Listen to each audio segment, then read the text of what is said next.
evening and welcome to the Western Sydney Health Forum. We're thrilled to be able to bring you this event to you online for the first time this year.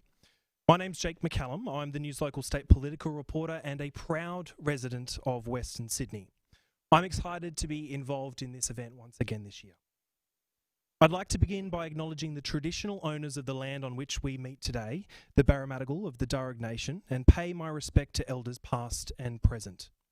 This always was and always will be Aboriginal land. 2020 has been a particularly important year to reflect on the incredible work of our health heroes. This forum is an opportunity for the public to see what has been achieved and ask any questions about how the challenges were handled across Western Sydney Local Health District. The past few weeks in particular put the operations of the district in the media spotlight, which the district will address in questions later on this evening.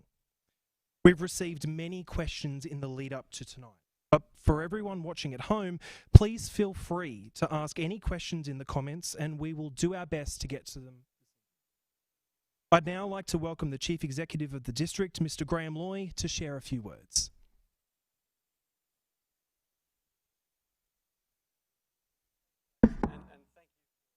For spending the night with us tonight and actually taking the time to come and have a chat with us. I'd also like to acknowledge the traditional owners of the land on which we meet, the Barramadigal people of the Darug Nation, and pay my respects to elders past, present and emerging, and everyone who works with us in Western Sydney. It's a really critical piece of work that we do, building culture, building connections to our First Nations, building the strength amongst our staff is a really critical piece of what we do, and it's really integral of where we're heading for the next 5 years. I'd just like to commence by talking a little bit around what we have achieved, but I think I have to start by acknowledging the phenomenal efforts of everyone. You know, we've had bushfires, we've had COVID, we've had a number of issues that we've had to deal with, but we've also had a lot of really exciting, and good positive events have occurred as well. Culture's been a big piece of what we do, so we've done a huge amount of work listening to our staff, running some workshops, and fortunately this year we managed to develop the circumstances. What has that been like to kind of have to deal with at a state level, really?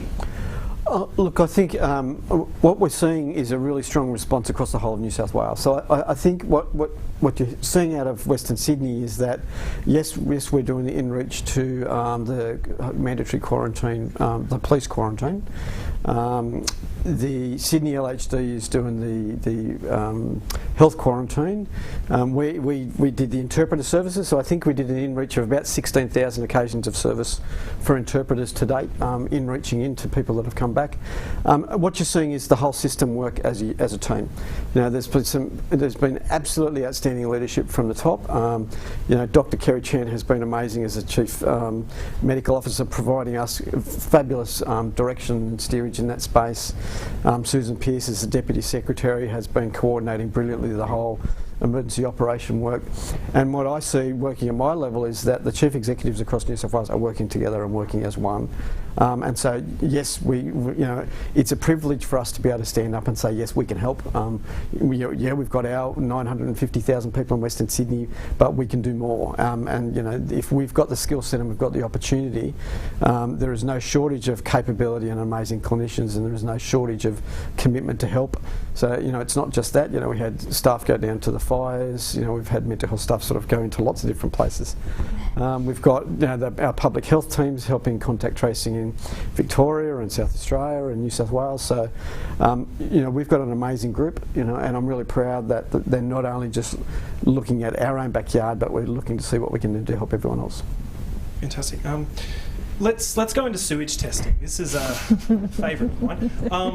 Why is this form of surveillance still being rolled out? Now, when we have not identified any new cases through sewage testing, why did it take so long to introduce across the state?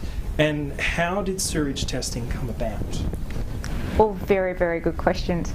So probably just to take a step back, with sewage testing has probably been rolled out only recently because it's quite complex. As you can imagine, with sewage gets treated as per normal waste systems across Sydney, so that's not unusual. But what we know is when you're trying to look for a particular type of virus and you're looking for fragments of this virus, poo, if you don't mind me using that term, has a lot of other things in it. It's got a lot of other microorganisms, so lots of other bugs. It's got lots of other contaminants. It's got organic matter, and it's also got a lot of the treatment aspects of it to ensure that whatever effluent flows, it's being treated along the way, and that's the normal processes prior to COVID. So what the New South Wales Health have been working with Sydney Water, together with other agencies and university partners, to look at how can we use what's already going through the system, a well-known system. We've got experts who understand these systems really well. Are they able to try and pick up these virus particles from something that's actually really quite complicated? Now, the answer is yes, they were able to do that. And obviously, the moment that the genetic makeup of the virus was identified across the world, everyone was rushing to look at vaccines, looking at how we can test for the virus, how you can sequence it. One of the aspects of it is also how can you use it to look at other surveillance markers. So can you test it in poo? Because what it gives us is a little early warning system. So we know that some people who may not have many symptoms, may not have had symptoms at the moment, so they're kind of in the pre-symptomatic phase, they might be shedding. So let's say the person hasn't really thought about testing at the moment. If we picked it up in sewage, it gives us an indication that there is someone in the community who hasn't been identified as yet. It allows public health to then put out some messages to let the community know, look, we're a little bit worried that there might be other people in the community who may not know, but they've got COVID-19. We need people to go get tested. Here's what we need you to